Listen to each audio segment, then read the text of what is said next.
শুভমান গিলকে ভারতীয় ক্রিকেট দলের নতুন ওয়ানডে টিমের ক্যাপ্টেন কিন্তু ঘোষণা করে দেওয়া হলো আজকে। ভারতীয় ক্রিকেট টিমের যে অস্ট্রেলিয়াতে সফরটা আছে ওয়ানডে সিরিজ এবং টি-20 সিরিজে, তার দল কিন্তু আজকে ঘোষণা করা হয়ে গেছে। এবং এই ঘোষণার সবচেয়ে শকিং পার্ট যেটা ছিল সেটা কিন্তু ডেফিনেটলি বলতেই হবে, মানে এটা না বলার অবকাশই থাকে না। সেটা হলো রোহিত শর্মার ক্যাপ্টেন হিসেবে ইতি ভারতীয় দলে। এই ব্যাপারটা মানে যারা রোহিত শর্মার ফ্যান তাদেরকে খুব হতাশ করেছে, কষ্ট দিয়েছে, আমাকেও করেছে, কারণ আমি রোহিত শর্মার ফ্যান। এটা আমার স্বীকার করতে কোনো মানে দ্বিধাবোধ আমি করি না, আমি রোহিত শর্মার ফ্যান। বাট রোহিত শর্মার লাস্টের এন্ডিংটা যেভাবে হলো, ক্যাপ্টেন্সি এন্ডিংটা, সেটা সত্যি কোথাও গিয়ে আমি মেনে নিতে পারছি না।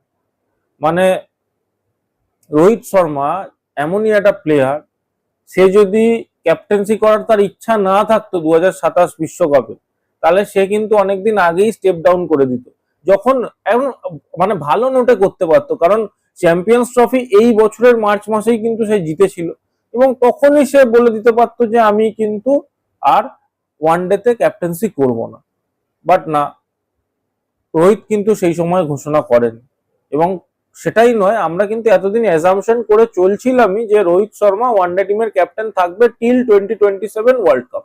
আমরা ভেবেও নিয়েছিলাম, যেহেতু আর 1.5 বছরেরও কম সময় বাকি আছে 2027 ওয়ার্ল্ড কাপের জন্য, সো ডেফিনেটলি আমরা কিন্তু ভাবছিলাম যে রোহিত শর্মা হয়তো খেলবে এবং ক্যাপ্টেন্সি করবে। বাট কোথাও গিয়ে ইন্ডিয়ান টিম, ইন্ডিয়ান ম্যানেজমেন্ট সেটা কিন্তু ভাবছে না। তাই শুভমান গিলকে ঘোষণা করা হয়েছে নতুন ক্যাপ্টেন। এবং এখানে যে টিমটা ঘোষণা করা হয়েছে ওয়ানডে টিমের অস্ট্রেলিয়ার সফরের জন্য, সেটা একবার বলে দিই। Shubman Gill captain, Rohit Sharma, Virat Kohli, Shreyas Iyer vice captain, অক্ষর Patel, KL Rahul as a wicket keeper, Nitish Kumar Reddy, Washington সুন্দর, কুলদীপ যাদব, হর্ষিত রানা, মোহাম্মদ সিরাজ, অর্শদীপ সিং, প্রসিদ্ধ কৃষ্ণা, ধ্রুব জুরেল এবং ইয়াশাসপি জয়সওয়াল। এবং এখানে কিন্তু একটা মানে দেখতে হবে, যেহেতু হার্দিক পান্ডিয়া অনুপস্থিত এই টিমটাতে, সেহেতু কিন্তু নীতিশ কুমার রেড্ডিকে টিমে চান্স দেওয়া হয়েছে। সূর্য কুমার যাদব কিন্তু এই টিমে কোথাও নেই। এবং এটাও আপনাদের ভাবতে হবে যে ওয়াশিংটন সুন্দর কিন্তু এবার নিয়মিত ইন্ডিয়ার প্রত্যেকটা ফরম্যাটের টিমে কিন্তু আসছে। কুলদীপ যাদব তো আছেই, হর্ষিত রানা সিলেক্টেড, মোহাম্মদ সিরাজ, এখানে জসপ্রীত বুমরা সিলেক্টেড নয়। জসপ্রীত বুমরা হয়তো ওয়ার্কলোড ম্যানেজমেন্টের জন্য তাকে রেস্ট দেওয়া হয়েছে। আমি জানি না অস্ট্রেলিয়া টুরে কার ওয়ার্কলোড ম্যানেজমেন্ট হয়। অস্ট্রেলিয়াও হয়তো ইন্ডিয়া টিমের জন্য এখন সেরকম ভালো অপোনেন্ট নয় যা মনে হচ্ছে, কারণ এখানে কোথাও আমি জসপ্রীত বুমরার নাম দেখতে পাচ্ছি না। এবং প্রসিদ্ধ কৃষ্ণা, অর্শদীপ সিং, মোহাম্মদ সিরাজ, হর্ষিত রানা, এই চারজনকে সিলেক্ট করা হয়েছে, যে কোনো দুজন চান্স পাবে। একটা ভালো যে অর্শদীপ সিং এর কিন্তু ডেবিউ হতে পারে। অর্শদীপ সিং একটা লেফট আর্ম বোলার, খুবই ভালো বোলার, তার ডেবিউটা কিন্তু আমি দেখতে চাই যদি ইন্ডিয়ান টিম ম্যানেজমেন্ট চায় তো। নীতিশ কুমার রেড্ডি আমি আগেও বললাম, হার্দিক পান্ডিয়ার প্রপার রিপ্লেসমেন্ট হিসেবে, অলরাউন্ডার হিসেবে তাকে নেওয়া হয়েছে। অক্ষর প্যাটেল টিমে আছে, ওয়েল ডিজার্ভিং অক্ষর প্যাটেল। আমি জানি না সে চান্স পাবে কিভাবে, বাট তাকে কিন্তু খেলানো উচিত। এই ওয়ানডে টিমে কিন্তু কোথাও গিয়ে আপনার রবীন্দ্র জাদেজাও নেই, রবীন্দ্র জাদেজার কেউ কনসিডার করা হচ্ছে না এই টিমটাতে। সো এখানে ডেফিনেটলি আমাদের মাথায় রাখতে হবে যে ওয়াশিংটন সুন্দর এবং অক্ষর প্যাটেল, এদের মধ্যে কিন্তু টিমটা চান্সটা পেতে পারে, যেটা বেসিক্যালি রবি অশ্বিন আর রবি জাদেজা করতো, তার জায়গায় কিন্তু এই দুজন প্লেয়ার খেলতে পারে। এবং হার্দিকের জায়গায় নীতিশ কুমার রেড্ডি খেলতে পারে। ইয়াশাসপি জয়সওয়াল চান্স পেয়েছে, তবে আমার মনে হয় না সে ইমিডিয়েট বেসিসে প্লেইং 11-এ খেলার চান্স পাবে। শ্রেয়াস আইয়ারকে ভাইস ক্যাপ্টেন করা হয়েছে, ওয়েল টেক। বাট যেটা সবার আজকের প্রশ্ন সেটা হলো রোহিত শর্মাকে ক্যাপ্টেন্সি থেকে সরিয়ে দেওয়া হয়েছে, এটার ব্যাপারে মানে কেউ মেনে নিতে পারছে না। আমি ম্যাক্সিমাম জায়গায় রিয়াকশন চেক করছি, সবার মধ্যে এটাই যে কেন কেন কেন এখন কেন। সবাই এগুলো কিন্তু মেনে নিত, বিশ্বাস করুন যে রোহিত শর্মার বয়স হয়ে গেছে, ক্যাপ্টেন্সি থেকে সরতে হবে, তাই সরে গেছে। এটা যদি রোহিত শর্মা নিজে অ্যানাউন্স করতো সবাই মেনে নিত। বাট এই জায়গায় কিন্তু দাঁড়িয়ে রোহিত শর্মা যে জাস্ট আগের আইসিসি ট্রফি যেটা ওয়ানডে ফরম্যাটে হয়েছে সেটা জিতে এসছে, এইটাই কেউ মেনে নিতে পারছে না যে আগের আইসিসি ট্রফি জিতে এলো সবে মাত্র, তার 8 মাস আগে টি-20 ওয়ার্ল্ড কাপ জিতলো সবে মাত্র, তার 8 মাস আগে ও ক্রিকেট 50 ওভারের ওয়ার্ল্ড কাপ, যেখানে একটাও ম্যাচ না হেরে ফাইনাল অব্দি গেল এবং একটুর জন্য ফাইনালটা হেরে গেল। সেই প্লেয়ারটা, সেই ক্যাপ্টেনটা যে এরকম আনডিফিটেড স্ট্রিক একটা মেনটেন করে, তাকে কিভাবে ড্রপ করে দেওয়া হতে পারে তার রোল থেকে? এইটাই লোকে মেনে নিতে পারছে না। আর কিছু নয় যে রোহিত শর্মার বয়স হয়েছে, একদিন না একদিন রোহিত শর্মা খেলা ছাড়তোই, বা একদিন না একদিন সে ক্যাপ্টেন্সি ছাড়তোই, কথার কথা। কিন্তু এই বিষয়টা লোকে মেনে নিতে পারছে না যে জাস্ট তো জিতে এলো মানুষটা, তার যদি ওই মোমেন্টেই মনে হতো যে আমি আর ক্যাপ্টেন্সি করবো না, আমি আর খেলবো না, তাহলে সে ওই মোমেন্টে ছেড়ে দিতে পারতো, অনেক হাই নোটে সে রিটায়ারমেন্টটা পেত। বাট রোহিত শর্মা তো সেটা চায়নি। রোহিত শর্মা 2027 খেলার কিন্তু ইচ্ছা রেখেছিল, এবং তার ক্যাপ্টেন্সিতে আমাদের যেটা স্বপ্ন ছিল, বেসিক্যালি আমার ছিল, যে ধোনির পরে হয়তো এই 3টে ট্রফি জেতা কোনো একটা ক্যাপ্টেনকে আমরা দেখতে পাবো, সেটা হয়তো রোহিত শর্মা। বাট সেটা পেলাম না, এই দুর্ভাগ্য আমাদের। শুভমান গিল অধিনায়ক, এই নিয়ে আমার কোনো প্রশ্ন নেই। আমি হয়তো প্রশ্ন করতে পারি, বাট আমার প্রশ্নে আমার মনে না খুব একটা এফেক্ট হবে বলে, কারণ শুভমান গিলকে ইন্ডিয়ান টিম ম্যানেজমেন্ট সব দিক থেকেই অধিনায়কের রোলটাতেই দেখছে। এবং শুভমান গিলকে আপনি বেশি দেরি নয়, 2026-এর T20 ওয়ার্ল্ড কাপটা হতে দিন। 2026-এর T20 ওয়ার্ল্ড কাপের পরেও কিন্তু আজকের এই ভিডিওটা আপনারা রেকর্ড করে রেখে দিন, আমি এটা অন ক্যামেরা বলে দিচ্ছি, 2026-এর T20 ওয়ার্ল্ড কাপের পরে কিন্তু T20 টিমের ক্যাপ্টেনও শুভমান গিলই হয়ে যাবে।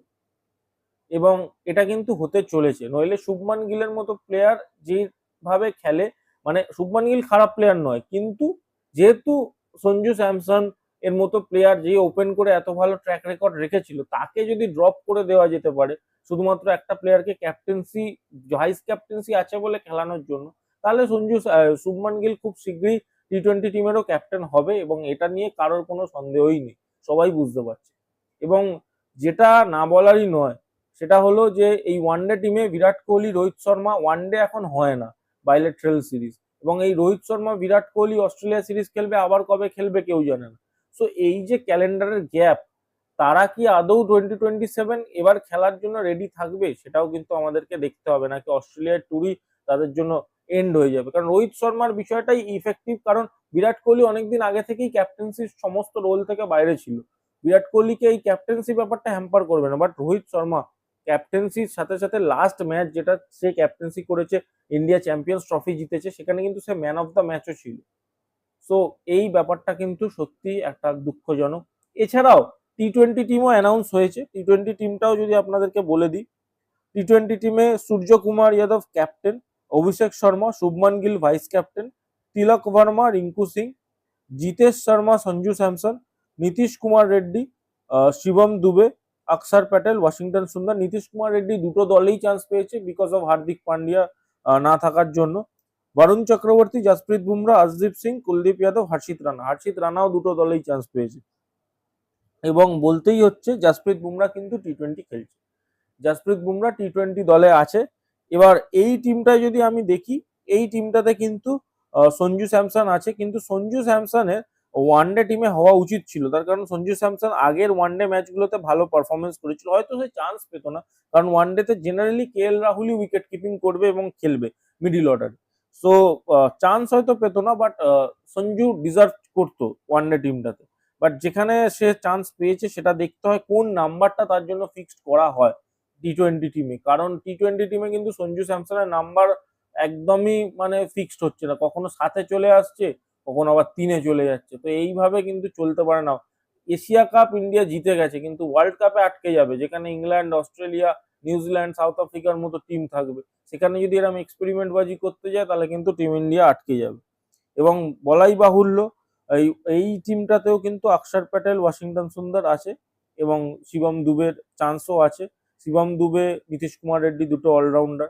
এবং এখানেও মানে নতুন করে কিছু বলার নেই, এশিয়া কাপেরই একটা এক্সটেন্ডেড টিম কিন্তু যাচ্ছে অস্ট্রেলিয়া T20 খেলতে। বাট যেটা হাইলাইট আজকে সারাদিনের ছিল, সেটা হলো রোহিত শর্মার ক্যাপ্টেন্সি থেকে অবসান এবং শুভমান গিলের নতুন ক্যাপ্টেন হয়ে ওঠা। শুভমান গিলকে টাইম দেওয়া হলো 1.5 বছরের, 2027 অব্দি। যদিও সে কিন্তু এফেক্টিভ রোলেই আছে, টেস্ট ক্রিকেটে সে ক্যাপ্টেন, T20তেও সে ভাইস ক্যাপ্টেন, এবং ওয়ানডেতে সে ক্যাপ্টেন।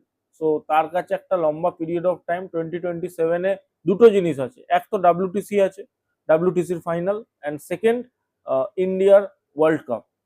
সো এই দুটো টার্গেট করে যদি শুভমান গিলের ওপর ফোকাস করা হয়, দেখা যাক শুভমান গিল কতটা ভালো রেজাল্ট করতে পারে।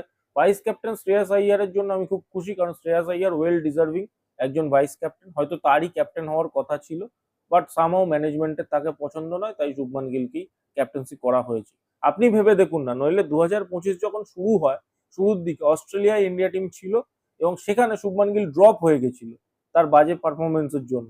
টেস্ট ম্যাচ থেকে সে ড্রপ হয়ে গেছিল, তারপরে সে ডাইরেক্ট ওয়ানডে টিমের ভাইস ক্যাপ্টেন হয়ে গেল এবং টেস্ট টিমের ক্যাপ্টেন হয়ে গেল। তারপর তো ধীরে ধীরে সে ওয়ানডে টিমেরও ক্যাপ্টেন হয়ে গেল এবং টি-20 টিম যেখানে সে দূর দূরান্ত পর্যন্ত ছিলই না, সেখানেও সে ফিরে এলো অ্যাজ আ ভাইস ক্যাপ্টেন।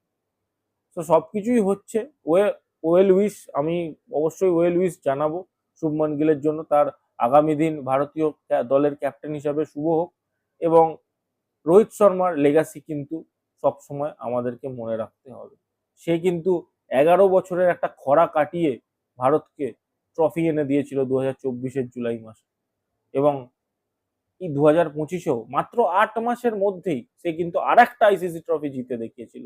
একটা ট্রফি তার জেতার খুব ইচ্ছা ছিল, যেখানে সে তার জি জান লাগিয়ে দিয়েছিল, ক্রিকেট ওয়ার্ল্ড কাপ 2023, সেটা কিন্তু ফাইনালে একটুর জন্য হেরে যায় এবং 2027-এর ওয়ার্ল্ড কাপটার জন্য সে এত আশা করেছিল, সেখানে কিন্তু সে আর অধিনায়কত্ব করার সুযোগ অন্তত পাবে না। দেখা যাক ব্যাটসম্যান হিসেবে কি সে ট্রফিটা তুলতে পারে। তো আজকে ভিডিওটা এই অবধিই ছিল। ভালো লাগলে ডেফিনেটলি লাইক করে দিন, কমেন্ট করে জানান আপনাদের কি মতামত এই টিম সিলেকশনটা নিয়ে, অ্যান্ড ডেফিনেটলি চ্যানেলটা সাবস্ক্রাইব করে দিন ক্রিকেট রিলেটেড এরকম কন্টেন্ট পেতে। এই বলে আমি ভিডিওটা শেষ করছি। ধন্যবাদ।